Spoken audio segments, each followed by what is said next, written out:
pantalla el Comercio TV, mi querida Ali. Así es, ya son, a ver, veamos si está bien, sí, 6:59 de la mañana, falta un minutito para las 7 y así comenzamos este noticiero con mucha más información, dándoles la bienvenida a ustedes, amigos televidentes, y por supuesto deseándoles un excelente día. Uno de estos días me va a traer un casco.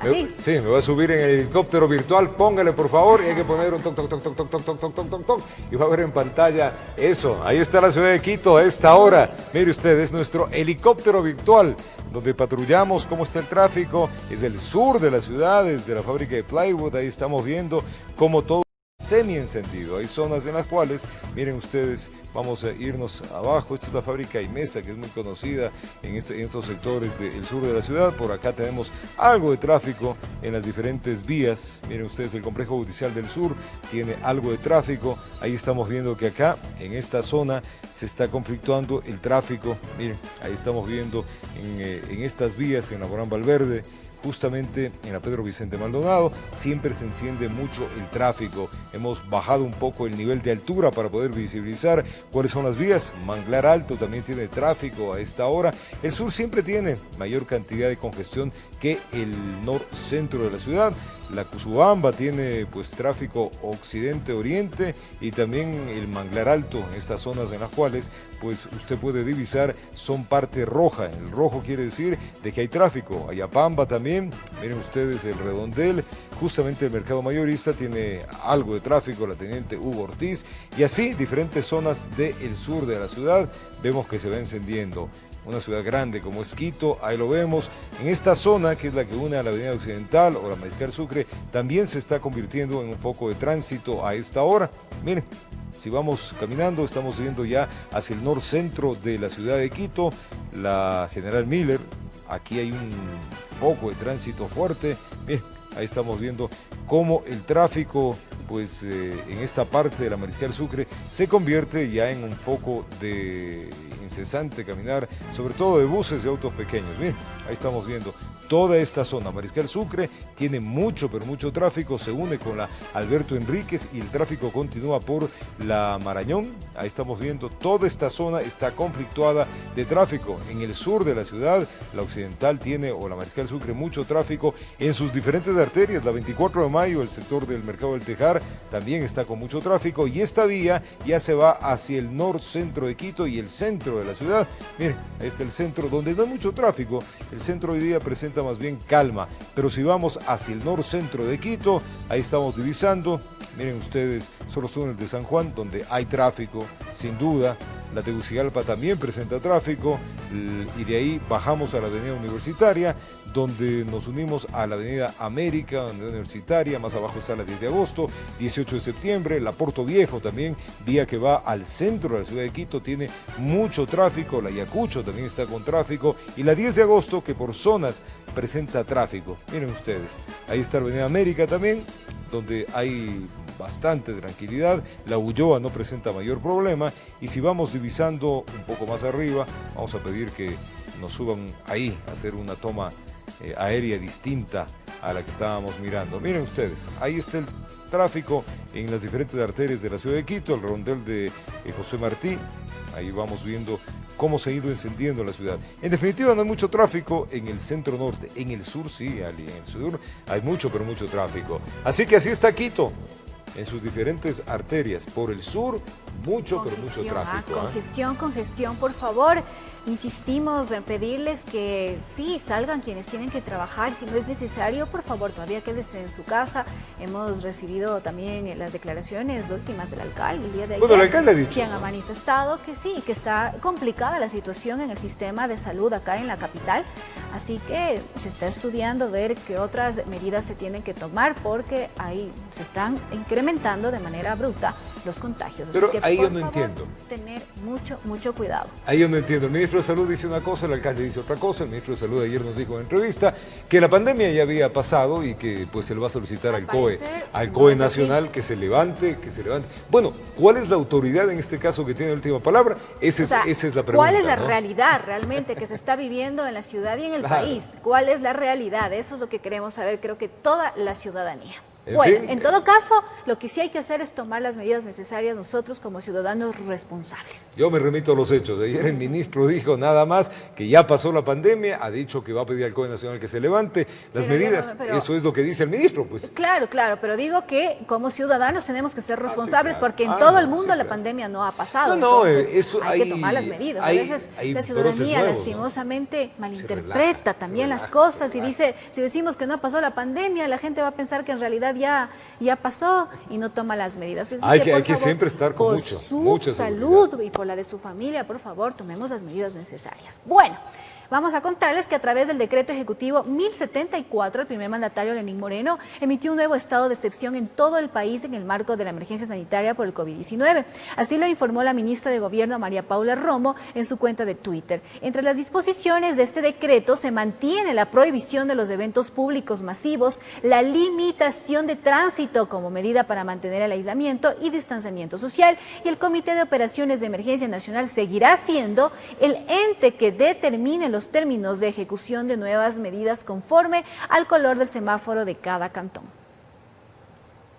Y es que, vecinos, lo que hablábamos, en al menos 10 sectores de Quito, escuchen bien, vean bien, persisten alertas por aglomeraciones de personas. No se respeta el distanciamiento que ha pedido la autoridad. A diario, el servicio de vigilancia, el videovigilancia que tiene el ECO 91, registra incumplimientos que tenemos los ciudadanos a la hora de nada más cumplir con la normativa solicitada. ¿Para qué piden esto?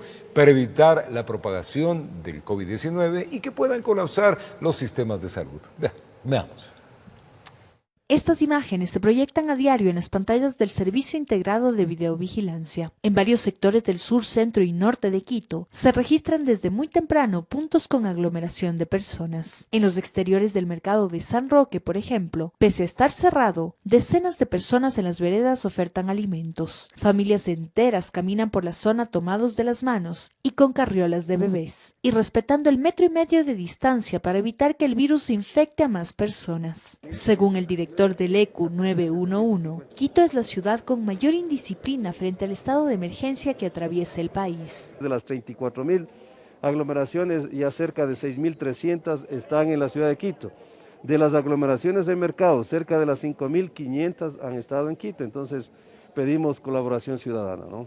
Al menos 10 zonas de la capital antes del cambio del semáforo ya reportaban alertas constantes por concentración de personas en los espacios públicos. Quitumbe, Chillogallo, Guamaní, Solanda, también tenemos en el centro histórico lo que es el Panecillo, y también lastimosamente en el norte tenemos Calderón, San Juan de Calderón, Carapungo, La Ofelia, La Delicia. Avenidas como la Napo y la Simón Bolívar, antes de las 8 de la mañana registran una gran carga vehicular, esto pese a las restricciones de circulación. El incremento de vehículos en las vías ha ocasionado el aumento de accidentes de tránsito. Está creciendo los accidentes de tránsito al 34%.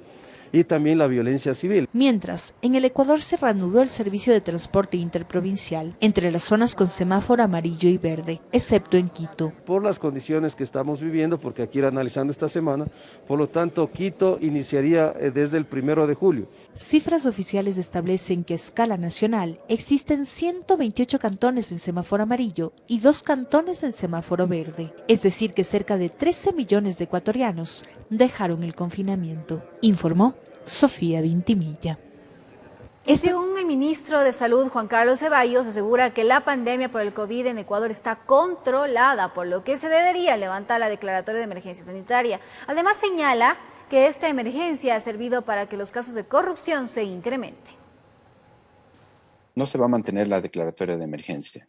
Es decir, y esa es una cuestión que se tiene que discutir a nivel del COE, ¿no?, nacional.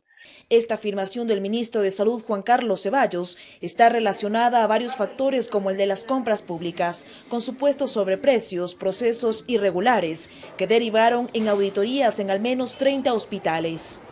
En términos de compras, por ejemplo, también como un signo de transparencia, todas las compras tienen que ser hechas a partir del día de hoy, se van a hacer con el procedimiento usual.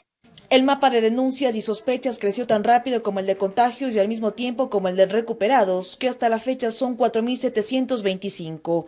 Y aquí viene el otro factor. Según Ceballos, la situación sanitaria del país está bajo control. afirmo que la situación está bajo control. Eso no quiere decir que no tengamos una demanda muy grande de camas hospitalarias, pero la situación en general está controlada, ¿no? Ecuador cumplió 93 días en emergencia sanitaria por el COVID-19 y 105 días desde que se reportó el primer caso. El número de contagiados asciende a 47.322 y fallecidos a 3.929. Según cifras de la cartera de salud, hay una disminución de los fallecimientos en el país, al igual que una reducción en la atención de casos con síntomas respiratorios en Guayaquil, ciudad que concentra el mayor número de casos positivos con 9.917. Por ejemplo, Guayaquil, nosotros teníamos desde 4.104 a un promedio, este momento oscila entre 1.000 y 1.400 atenciones, ¿no? Otra es la situación de Pichincha. Los sistemas de salud están llegando al límite de su capacidad. En Quito esta semana es crucial para conocer la situación epidemiológica. En esta semana vamos a ver un descenso de la demanda de camas de cuidados intensivos. Autoridades de salud advierten que el 80% de la población del país se contagiará con COVID-19. Informó Priscila Cadena. Una breve pausa y al retornar un juez ratifica que Daniel Salcedo permanezca en el hospital de Guayaquil hasta que sea dado de alta y así se proceda su traslado a la cárcel 4 en Quito. Además, la defensa técnica del expresidente Yamil Maguad denuncia que Rafael Correa habría influenciado en los jueces de la Corte Nacional de Justicia para que sea sentenciado a 8 años de cárcel por el feriado bancario. Ya regresamos con esta información y más.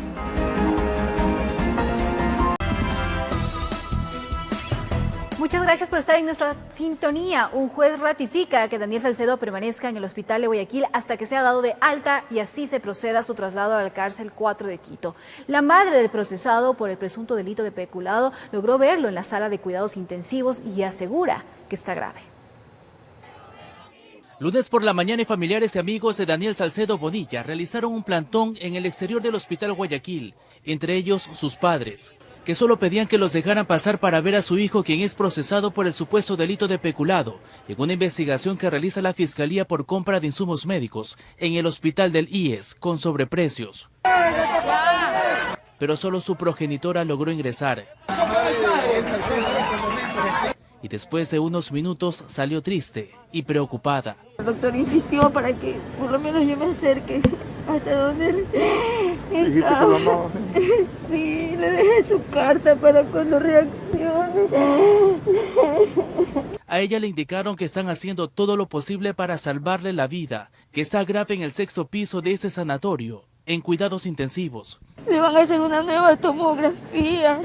No saben por qué esa infección, pero siguen cuidados intensivos porque su pulmón está lacerado. No, está entubado, está entubado. Daniel Salcedo se accidentó el lunes de la semana anterior en una avioneta en territorio peruano junto a otras personas a pocos kilómetros de la frontera con Ecuador. Su abogada asegura que por su condición médica es necesario trasladarlo a una clínica con el mismo resguardo policial y para eso solicitó el recurso de habeas corpus. Estamos esperando que ya nos despacharon, que se nos ponga fecha para comparecer por la vida y por la salud de Daniel Salcedo. Y esto fue sorteado inmediatamente y la Sala Especializada de lo Civil y Mercantil de la Corte Provincial de Justicia del Guayas realizará la audiencia en esta misma semana. Por otro lado, el juez que ordenó la prisión preventiva pidió que se oficie al director del hospital para que se cumpla con mantener a dicho ciudadano procesado mientras dure la necesidad médica y, de ser el caso, de alguna intervención quirúrgica, y solamente con el alta médica podrá ser trasladado hasta el centro carcelario Quito número 4. Estando grave como está, algún médico corrupto, que no creo que exista, un médico corrupto, de manera evidente se lo van a llevar, le van a dar el alta. Vamos a estar pendientes y estoy segura que no va a pasar eso. Informó Charlie Pisa. Un experto en Derecho Internacional analiza el retiro de las visas norteamericanas o estadounidenses a la familia Bucaram por los casos investigados en el país. Autoridades de Ecuador emitieron orden de detención contra Dalo Bucaram, su esposa Gabriela Pazmiño y Michelle Bucaram con fines de investigación. Veamos. Miembro del directorio siempre es el cónsul americano. A criterio de Carlos Estarella Velázquez, experto en Derecho Internacional, el retiro de las visas norteamericanas a la familia Bucaram es algo que no le extraña. En su oficina acotaba que frente a los casos investigados, este tipo de decisiones ya se veía venir. Estados Unidos ha aplicado un concepto de derecho internacional con relación a la visa. Dice, la visa es un privilegio que un Estado le otorga a un extranjero y por lo tanto, como es un privilegio, lo puede cancelar. Y en este caso, en el caso específico, ha cancelado las visas. También se conoció que Dalo Bucaram Puley estaría en proceso de pedir asilo político a las autoridades de Estados Unidos. Estarellas considera que esto es algo incongruente, pues no hay manera de solicitar asilo político después de que las autoridades de ese país se le retiraran la visa. Para poder concederse ese asilo, tengo yo que probar que soy perseguido del gobierno ecuatoriano. Entonces eso lo veo yo muy difícil. Ahora, veo difícil que se le conceda el asilo también, porque si Estados Unidos le canceló las visas, no es lógico que cancele las visas y después conceda un asilo. Estarellas también expresa que hay que esperar el debido proceso, pero la opción de ser deportados es algo que se aplica luego de que las visas sean retiradas. Podrían darse varios casos. El primer escenario, que se dé una deportación. El segundo escenario, que les den un tiempo porque entraron con una visa de turismo. Y el tercer escenario, que los señores vayan a un tercer país. Informó Julio César Saona. Y 15 alcaldes socialcristianos solicitan la remoción del prefecto de Guayas, Carlos Luis Morales, quien porta el grillete electrónico por presunto tráfico de influencias en la adquisición de insumos para la emergencia. El oficio fue remitido a la viceprefecta Susana González. Otra vez, decenas de leales al prefecto ya tenían conocimiento previo de lo que iba a suceder antes del mediodía. El abogado Clemente Pérez, por parte de los 15 alcaldes socialcristianos, llegó con el oficio, dirigido a la viceprefecta Susana González. Han dicho ya basta a la corrupción. Han dicho que quieren ejercer su derecho a no tener un prefecto con grilletes. El documento fue firmado por los 15 ediles encabezados por Cintia Viteri, cada uno con el sello de la notaría pública de su cantón. Ellos, sin embargo, advierten que tienen a 3 alcaldes más de otras tiendas. 18 alcaldes, 5 juntas parroquiales. Este proceso lo recibe el secretario, pasa a la comisión de mesa. La comisión de mesa va a verificar las pruebas, que ya son un hecho. Inmediatamente habrá una deliberación. La solicitud se hizo en función del literal D del artículo pertinente por mal manejo presupuestario. Mal manejo, así es. Despilfarro sobre todo. Se cita también la instrucción fiscal por presunto tráfico de influencias que mantiene al prefecto con medidas alternativas. También el informe con indicios de responsabilidad penal de la Contraloría. Pero según el COTAD, el prefecto no solo que integra, sino que preside la comisión de mesa conformada por los alcaldes de Milagro, Pacuazán, y de Juján, la señora Ángela Herrera. De allí que a partir de esta circunstancia y al ser el titular del Consejo Provincial, la autoridad interpelada, el mismo cuerpo legal establece que debe de convocar a una sesión extraordinaria a fin de excusarse y elegir consecuentemente al nuevo integrante de esa comisión. El prefecto no se pronunció, sin embargo, en su cuenta de Twitter, el abogado señaló que todos los integrantes de la mesa que debe calificar son denunciantes. En consecuencia, lo procedente es que se convoque al Pleno para conformar una mesa que cumpla con el principio de imparcialidad. Trascendió después la notificación que la Secretaría General le hiciera a la viceprefecta Susana González para los fines pertinentes. Una eventual destitución exige, según el COTAD, las 2/3 partes del Consejo, compuesto por 33 integrantes, y ellos dicen que tienen 23 asegurados, informó Jorge Escobar. Vamos a contarles que la Contraloría General del Estado detectó presuntas irregularidades en un contrato de la empresa de movilidad y obras públicas para la repavimentación en Quito por $30 millones. El informe con indicios de responsabilidad fue remitido a la Fiscalía. Veamos.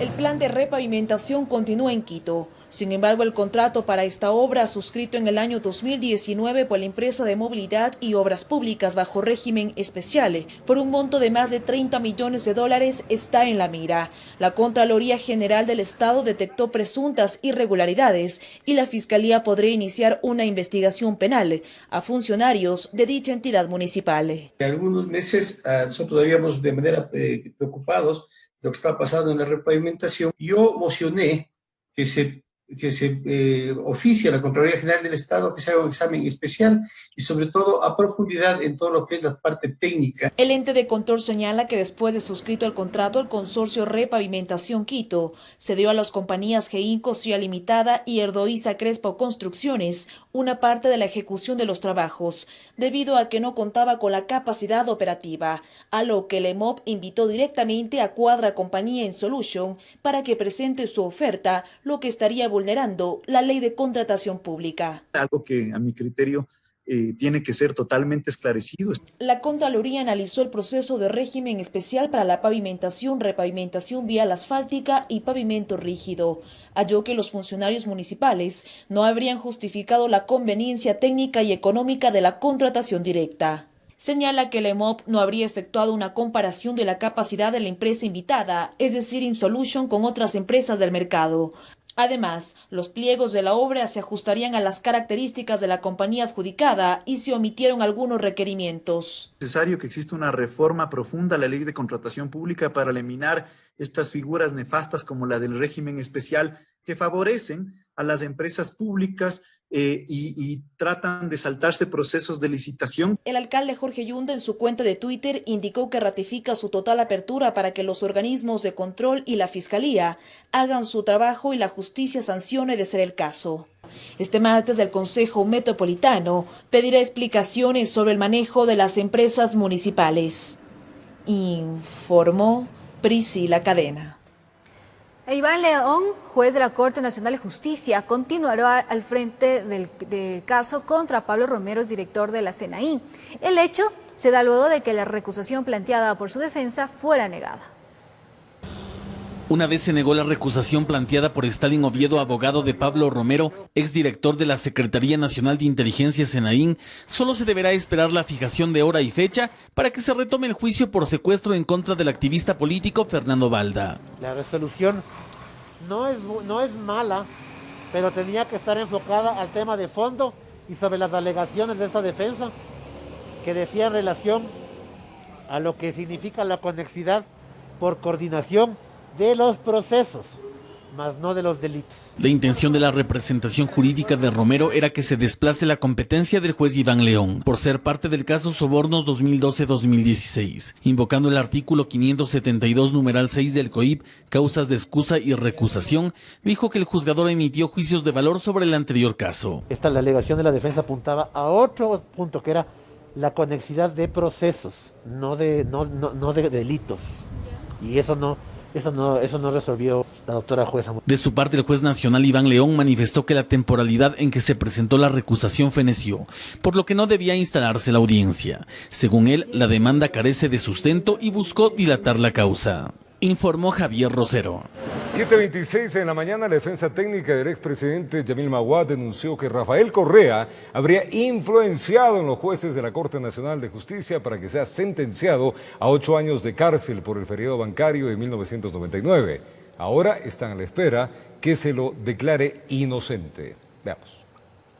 Fue en el 2014 que el expresidente Yamil Maguad fue sentenciado a 12 años de reclusión mayor ordinaria, en primera instancia, como autor del delito de peculado por el denominado feriado bancario del 11 de marzo de 1999. Pero en mayo del 2017, tras la presentación de un recurso de casación, se redujo la condena a 8 años. A la fecha, su abogado Mario Prado justifica lo actuado por Maguad en esa época. El Ecuador estaba abocado a un proceso de hiperinflación. Había que tomar una decisión de política económica. La decisión de política económica fue la reprogramación de los depósitos llamado congelamiento. ¿Para qué? Para evitar que el país entre a la hiperinflación. Con ese argumento, Maguad insiste en su inocencia y nuevamente acude a la Corte para que lo declare inocente. Patricio Vivanco también es parte de la defensa técnica del exmandatario. Durante 20 años nadie ha podido comprobar la responsabilidad del presidente Maguad. Nosotros hemos demostrado que no ha habido ningún argumento. Este es un tema político. Este lunes quemaron el último cartucho con un recurso de casación, como última instancia en el proceso de justicia en el Ecuador. Está agotando todas las instancias nacionales y después iremos a las internacionales. Precisamente, mediante un escrito presentado en la audiencia de Estrados, Maguad cuestiona la actuación de la justicia de nuestro país. Indica que los jueces de la Corte Nacional respondieron al gobierno de Rafael Correa, incumpliendo con su derecho a ser juzgado por un juez independiente, imparcial y competente, y que además tampoco se contó con el informe previo de la Contraloría General del Estado, donde se señale que existieron indicios de responsabilidad penal por el delito de peculado. Son los jueces Iván León, Wilman Terán y David Hacho quienes en las próximas horas determinarán si Maguad es inocente, quien como es de conocimiento público radica en los Estados Unidos, informó Héctor Romero. Y la Comisión de Desarrollo Económico aprobó el informe sobre la objeción parcial del Ejecutivo a la ley humanitaria. Los legisladores recomiendan al Pleno allanarse en la mayoría de observaciones. 22 allanamientos, 9 ratificaciones y un artículo pendiente para el Pleno es lo que plantea la Comisión de Desarrollo Económico en su informe sobre la objeción a la ley humanitaria. Entre los allanamientos destaca el artículo 3 en el que se sugiere adoptar la propuesta del Ejecutivo sobre el descuento del 25% en la pensión escolar en casos en los cuales los representantes demuestren una reducción de ingresos debido a la pandemia. Entonces yo creo que esto es más que justo. Aquí la sociedad ecuatoriana tiene que responder con solidaridad. También se recomendará establecer que la reducción de la jornada laboral sea solamente de un año y lo mismo para los contratos emergentes. Por otro lado, la Comisión insistirá en textos como la disposición interpretativa del artículo 169 del Código del Trabajo, referente a la causal de fuerza mayor. El texto que nosotros tenemos y que se aprobó en la Asamblea es un texto correcto que protege a esos miles de trabajadores que han sido despedidos sin garantizar sus derechos laborales a una justa indemnización. Como temas finales, se decidió la ratificación en el artículo 15 para que el gobierno fije los precios de consumo popular y no solamente establezca un control, como proponía el Ejecutivo. No puede haber control sin punto de referencia. El punto de referencia son los precios. ¿Bajo qué punto se va a controlar? En la observación hecha a los requisitos mínimos para llegar a los acuerdos laborales, no hubo consenso ni para la ratificación ni tampoco el allanamiento, así que este tema se dejará para que el Pleno lo decida. El informe se aprobó con 8 votos a favor y 4 abstenciones, que vinieron de las bancadas de Creo, el PSC y la Revolución Ciudadana, que fueron las que votaron en contra de la ley humanitaria. Y como lo he dicho con firmeza desde el inicio, esta ley no soluciona el grave problema que tienen los ecuatorianos. Este documento será debatido en el Pleno. Para allanarse, los legisladores necesitan 70 votos, pero para la ratificación son 91 voluntades las que deben sumarse, informó Carolina Basante. Este lunes 15 de junio, el presidente de la República, Lenín Moreno, vetó de forma parcial la Ley de Ordenamiento de las Finanzas Públicas. El documento contempla 16 observaciones. Uno de los temas tiene que ver con las entidades de seguridad social, no serán sujetas al control del gasto de finanzas. Además, el Ministerio de Finanzas podrá poner techo a los gastos de las entidades públicas, incluidos los gobiernos locales. Y organizaciones políticas solicitarán al Poder Electoral que las elecciones del 2021 se posterguen un mes. La reunión será este martes 16 de junio. Otro tema que se deberá resolver es el mecanismo de votación por la pandemia del COVID-19.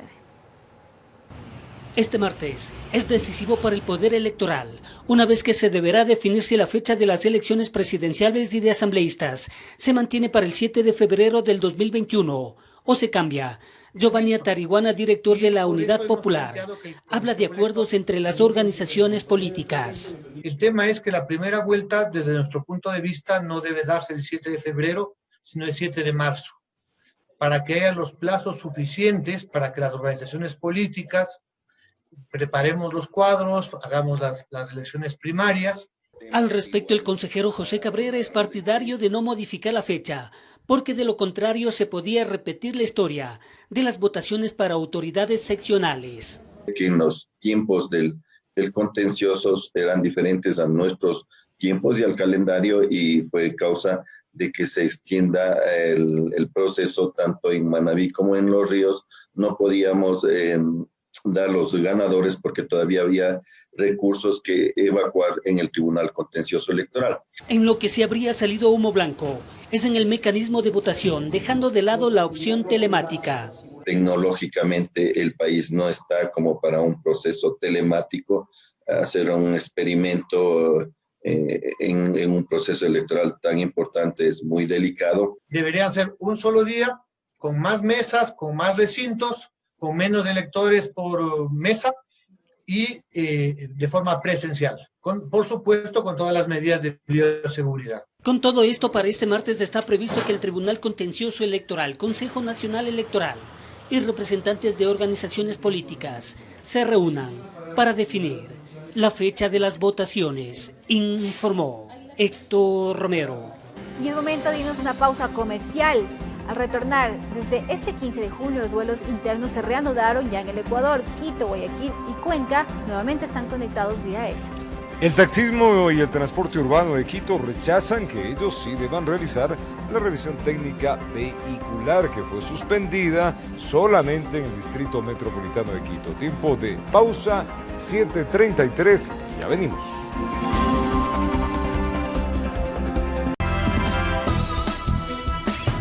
Gracias por acompañarnos en esta emisión de la mañana del Comercio TV en la señal de Televicentro. Es tiempo de contarles que el taxismo y el transporte urbano de Quito rechazan que ellos sí deban realizar la revisión técnica vehicular.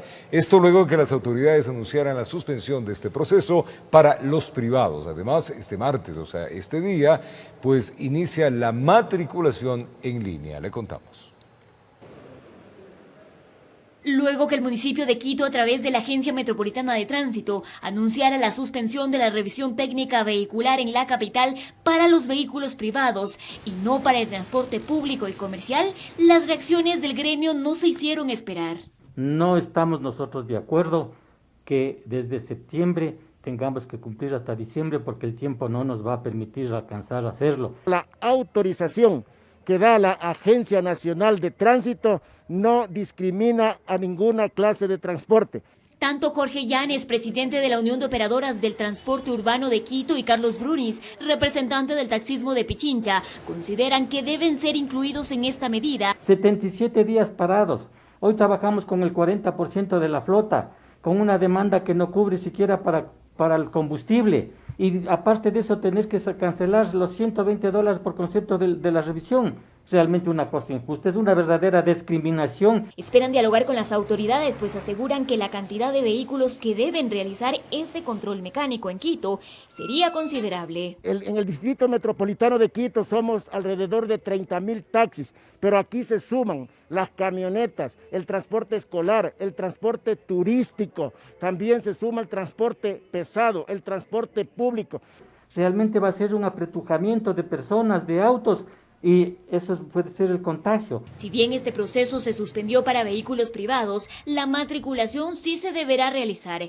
Para ello, este martes 16 de junio estará habilitada la plataforma digital para hacerlo en línea. Únicamente para los vehículos exonerados y para los vehículos usados. Para ello debe ingresar a la página web www.amt.gov.es, darle el link en matriculación en línea y seguir los pasos mediante el siguiente calendario.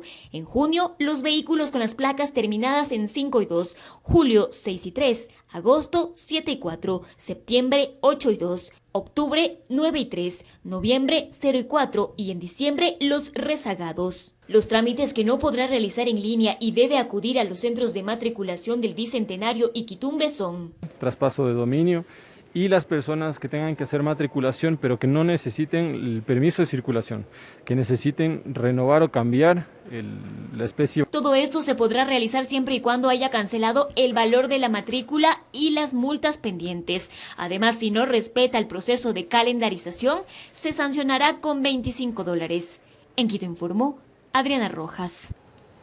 Y la Comisión de Tránsito del Ecuador retuvo en menos de 20 minutos más de 10 motocicletas y algunos vehículos cuyos conductores no respetaron el dígito establecido para circular. En tanto, la Agencia de Tránsito Municipal de Guayaquil dio a conocer los canales para que los propietarios de carros retenidos puedan retirarlos. Desde que inició el estado de emergencia en Guayaquil, los agentes de la ATM retuvieron 3.600 carros cuyos conductores circularon cuando no lo tenían que hacer. Han salido casi en su totalidad y se generaron 20.000 infracciones, de las cuales el 80% se encuentra pendiente o en estado impugnado y el 20% se encuentra con una facilidad de pago o ha cumplido la obligación. Hoy la institución da a conocer los requisitos donde el usuario deberá enviar los nombres completos, número de cédula, placa del automotor retenido y número telefónico para contacto. Comprobante de pago de la multa, esa información la revisa un analista y le damos el día que debe acercarse a retirar al centro de retención vehicular su vehículo. Los pagos se los puede hacer en línea en los bancos autorizados.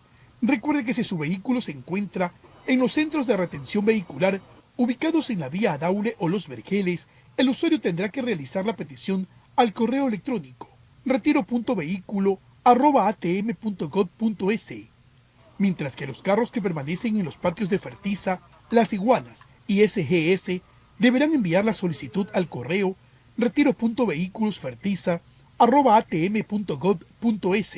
En cambio, en el peaje Chivería de la vía Daule permanecieron agentes de la Comisión de Tránsito del Ecuador, controlando que todo auto que ingrese o salga de la provincia respete el último dígito de su placa, tal como lo estipula el calendario de restricción vehicular. En el punto en donde ya cambia a otro cantón, en esos lugares nosotros hacemos presencia y evitamos que la ciudadanía que haya desconocido ingrese a ese otro cantón y le decimos que tiene que regresarse. Ahora, si insiste en incumplir la normativa, lógicamente se realiza la sanción del caso. ¿Cuál es la sanción? La sanción es medio salario mínimo vital y la retención del vehículo durante 5 días. En tan solo 20 minutos, los agentes de la Comisión de Tránsito del Ecuador retuvieron 8 motocicletas en este punto, porque sus conductores mal utilizaron el salvoconducto. Asimismo, se procedió a entregar kit de limpieza a los conductores de las cooperativas intercantonales que circulaban por el lugar, y se inspeccionó que las unidades de transporte rueden con el 50% de pasajeros, todos con mascarillas, respetando así las normas impuestas por el COE. Informó Carlos Julio Gurumendi. Este próximo 22 de junio se reabrirá el mercado de San Roque. Más de 3.000 comerciantes volverán a sus puestos de trabajo. Mientras tanto, los vendedores informales que laboraban en la calle Loja esperan ser reubicados en otros centros de abasto. Veamos. San Roque cerró sus puertas en el mes de abril debido al reporte de al menos 2 casos de coronavirus entre los comerciantes de este centro de abasto. Luego del cambio de semáforo en la capital, la Agencia Distrital de Comercio inició varios trabajos para adecuar el sitio y cumplir con los protocolos de bioseguridad necesarios durante la emergencia. De acuerdo a las autoridades, el 22 de junio el mercado podrá nuevamente abrir sus puertas al público. ¿Qué es lo que se está trabajando en este momento? En la pintura básicamente ya de la señalización horizontal y vertical. Son cerca de 3.000 comerciantes con diversos giros de negocio que incluyen el expendio de comida hasta la distribución de enseres, quienes anhelan la reapertura del espacio, asegurando que cumplirán con las normas para evitar la propagación del coronavirus. Estamos organizándonos con los trajes de bioseguridad, las bandejas de desinfección, gel antibacterial, el antiséptico. En cada una de las puertas se va a poner un guardia. Sin embargo, existe un grupo de vendedores que laboraban en la calle Loja, vía ubicada junto al mercado, que fueron desalojados por no cumplir con los permisos sanitarios ni de funcionamiento, quienes realizaron una protesta el pasado viernes, exigiendo ser incluidos en el plan de retorno de labores. Que nos devuelvan el sitio de trabajo, tenemos derecho a tal. Según las autoridades capitalinas, este grupo de vendedores mantienen constantes conversaciones con ellos para buscar una solución. 400 personas más o menos, y a ellos son los que se les va a dar la preferencia. El mercado de San Roque atenderá en el horario habitual de 8 de la mañana a 5 de la tarde, informó Sofía Vintimilla.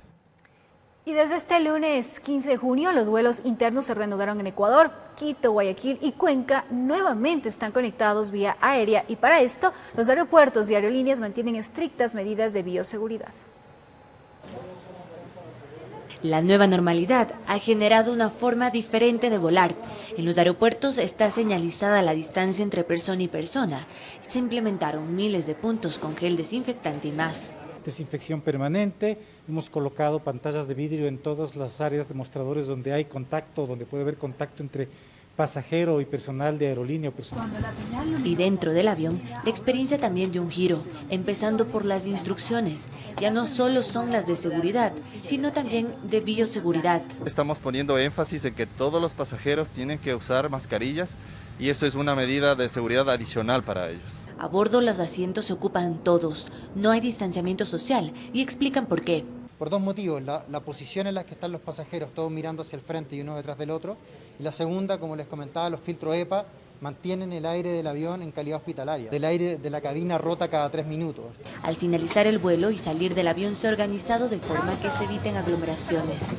Todo tranquilo mientras uno tenga las medidas necesarias, evitar la paranoia. Como hay poca gente en el aeropuerto no hay problema, esperemos que al futuro se mantenga todo. Hasta el momento las medidas que han tomado son buenas, en realidad se están llevando a cabo de acuerdo a las indicaciones del gobierno. Con esta reactivación de actividades, las aerolíneas esperan dinamizar el negocio y proponen pasajes a precios accesibles y flexibilidad para hacer cambios. Informó Carolina Basante. Y es momento de hacer una pausa. Al retornar, les contamos que la pandemia del COVID-19 se muestra imparable en América Latina. La región ya superó el 1,5 millones de casos y las cifras no paran de crecer. También existe temor en China por un rebrote en casos de COVID-19 en Beijing, pues 21 barrios regresaron a cuarentena. Esto y más lo vamos a contar al retornar. Son las 7:48 en la mañana. Es la señal de Televicentro en el Comercio TV, edición de la mañana. Ya venimos. Quiero que escuchen bien, el cáncer de piel es la segunda enfermedad oncológica más frecuente entre los hombres, mientras que en las mujeres se presenta en el tercer lugar seguido del cáncer de mama y tiroides. Esta enfermedad, amigos, producida generalmente por la falta de cuidado de la piel, cada vez va en aumento. Según Solca, en nuestra ciudad, cada año se reportan 700 nuevos casos. Le contamos. Quito es la primera ciudad del país en donde se registra mayor número de personas con cáncer de piel. Esto se debería en gran parte a la altura en la que se encuentra la capital. La incidencia más alta está en las zonas de la sierra. Y generalmente nosotros vamos a la playa y ahí es donde nos estamos protegiendo, nos ponemos protector solar y en la sierra estamos haciendo poco caso. Realmente el mayor riesgo que tenemos es en la altura. La directora del Registro Nacional de Tumores de Solca, Patricia Cueva, indica que los índices de personas que padecen esta enfermedad a nivel nacional va en aumento. A nivel de país nosotros estaremos hablando aproximadamente de 2.000 casos nuevos. Pero, ¿qué es el cáncer de piel? El cirujano oncológico Patricio Peralta lo explica. Es una enfermedad maligna, que significa que hay un crecimiento exagerado de células anormales que no guardan la estructura anatómica y que pueden invadir a los tejidos cercanos o viajar a tejidos aislados, órganos aislados como el pulmón. Existen dos tipologías de cáncer. La primera se llama melanomas y la segunda no melanomas. Esta última es más frecuente y se produce por la constante exposición al sol. Hay una fracción de los rayos B que producen daños en la capa basal o en estos melanocitos que producen cambios genéticos. De eso está demostrado que hay un cambio genético. Aunque el cáncer de piel se presente por lo general en adultos mayores, la dermatóloga Gisela Erazo alerta sobre otro grupo etario que estaría afectado. Ahora vemos casos en personas más jóvenes y esto es alarmante para la población. Hay que protegerse del COVID, pero también protegerse del cáncer de piel. ¿Cómo detectar que una persona pueda presentar o no cáncer de piel? Existen ciertas características físicas a tomar en cuenta. Puede ser una mancha de 2 colores, de bordes poco definidos, que empieza a crecer de un día para el otro, crece muy rápido. Otros son lesiones como pequeños lastimados, agujeradas o ulceradas, que empiezan a sangrar sin causa aparente. En una siguiente entrega le contamos cuáles son las recomendaciones para cuidar la piel y a qué tratamientos se someten las personas que presentan esta enfermedad. Informó Valeria Navarro. Cuidado de salud.